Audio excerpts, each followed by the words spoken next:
Assalamualaikum warahmatullahi wabarakatuh.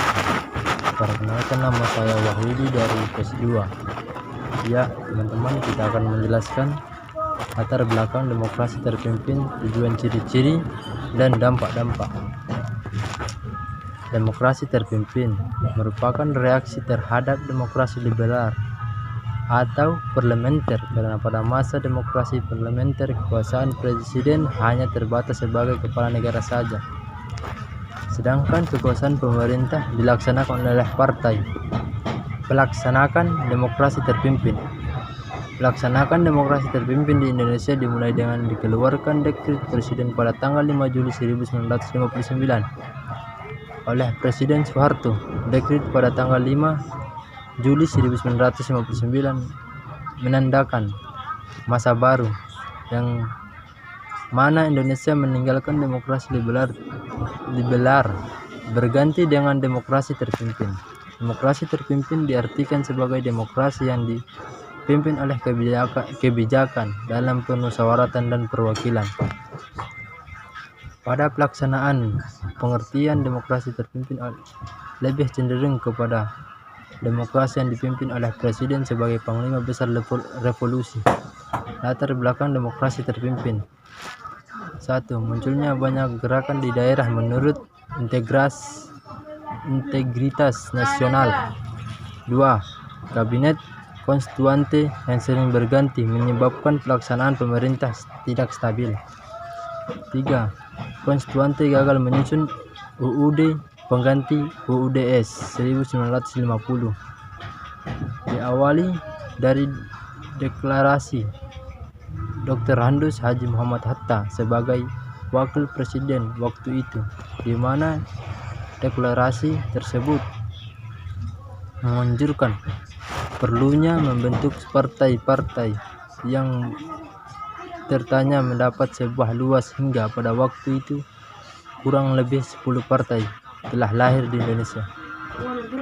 Tetapi faktanya dalam kondisi yang seperti itu bukannya menambah majunya sistem demokrasi di Indonesia. Kenyataan kabinet-kabinet yang ada pada waktu itu tidak pernah bertahan sampai 2 tahun penuh dan terjadi pergantian yang kabinet yang baru. Bahkan menurut penilaian dari Presiden Soeharto, banyaknya partai hanya menambah masalah dan hanya menjadi penyebab gotokan, penyebab perpecahannya. Dalam pidatonya, Presiden Soeharto menilai partai itu adalah semacam pertunjukan adu domba yang tidak bakalan berpengaruh baik lagi bangsa dan negara Indonesia. Presiden Soeharto mengamati demokrasi tidak semakin mendorong bangsa Indonesia untuk mendekati tujuan revolusi yang dicita-citakan, tapi masalah sebaliknya dari tujuan yang sudah dicita-citakan bangsa Indonesia, hingga Presiden Soeharto mencetuskan sistem demokrasi terpimpin dengan alasan sebagai berikut. 1.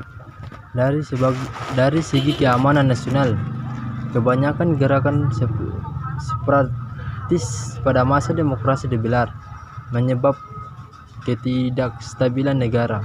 2. Dari segi perekonomian, sering terjadinya pergantian kabinet pada masa demokrasi liberal, penyebab program-program yang direncanakan oleh kabinet tidak dapat dirancang oleh kabinet tidak dapat dilaksanakan secara utuh, sehingga pembangunan ekonomi tersebut. Dari segi politik, konstituante gagal dalam merumuskan UUD baru yang menggantikan UUDS 1950. Masa demokrasi terpimpin yang telah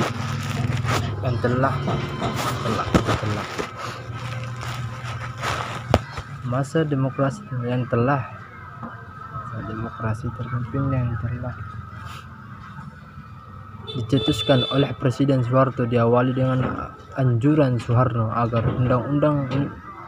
undang-undang yang digunakan untuk menggantikan UUDS 1950, yakni UUD 1945, namun kelulusan itu menimbulkan pro dan kontra. di kalangan anggota komunis. Sebagai tindak lanjut usulan diadakan penguatan suara yang diikuti oleh seluruh anggota konstituante. Pemungutan suara dilakukan dalam rangka mengatasi konflik timbul dari pro dan kontra usulan Presiden Soeharto tersebut. 2. Tujuan demokrasi terpimpin.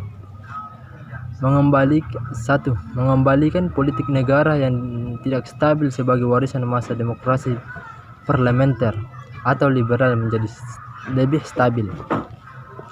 2. Demokrasi terpimpin merupakan reaksi terhadap demokrasi parlementer atau liberal. Hal ini disebabkan karena pada masa demokrasi parlementer kekuasaan presiden hanya sebatas sebagai kepala negara, sedangkan kekuasaan pemerintah dilaksanakan oleh partai. 1. Kekuasaan presiden.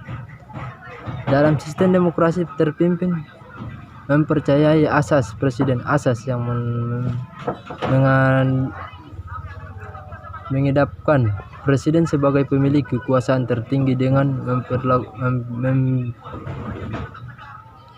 memperlakukannya demokrasi terpimpin. Sejak Dekret 5 Juli 1959 secara otomatis negara Indonesia berada di bawah pemerintahan Presiden Soeharto pada masa itu. Hal itu dapat memicu munculnya kepanjangan peran dan wakil rakyat yang mempengaruhi sistem kerja kabinet. Presiden lah yang memimpin segala pergerakan pemerintah, sehingga dapat dengan mudah menggeser peran yang dianggap tidak sesuai dengan kehendaknya, terutama dalam kabinet politik. 2. Partai politik dibatasi.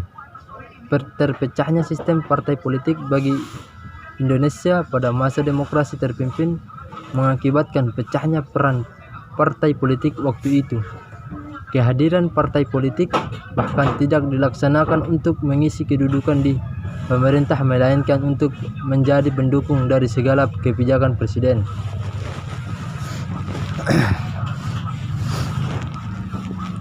Nomor 3.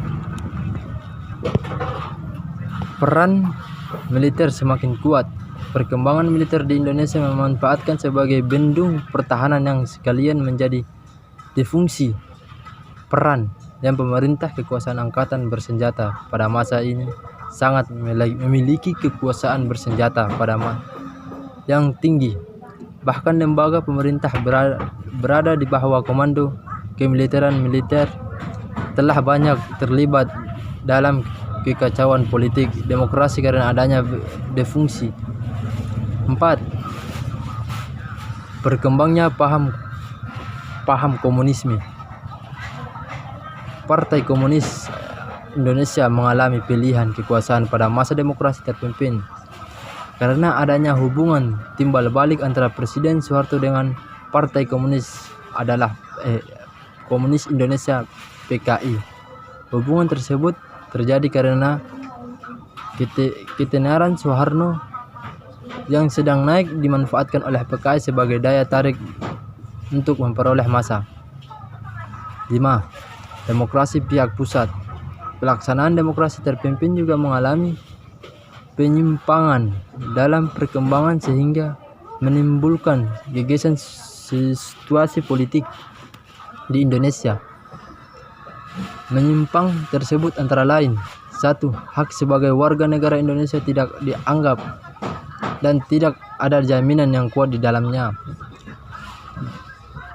2. Bintang 2. Kebebasan berpendapat terutama oleh persekian dibatasi sehingga banyak media massa yang tidak berani menerbitkan pemikirannya. Sistem kepartaian tidak jelas ke mana arahnya. Bintang 3. Peran partai politik melemah seiring dengan kepentingan yang tidak sejalan. Bintang 5. Adanya stratifikasi kekuasaan oleh pusat dan daerah. Bintang 5. Pusat berkuasa sepenuh dalam sistem pemerintah sehingga munculnya kesenjangan.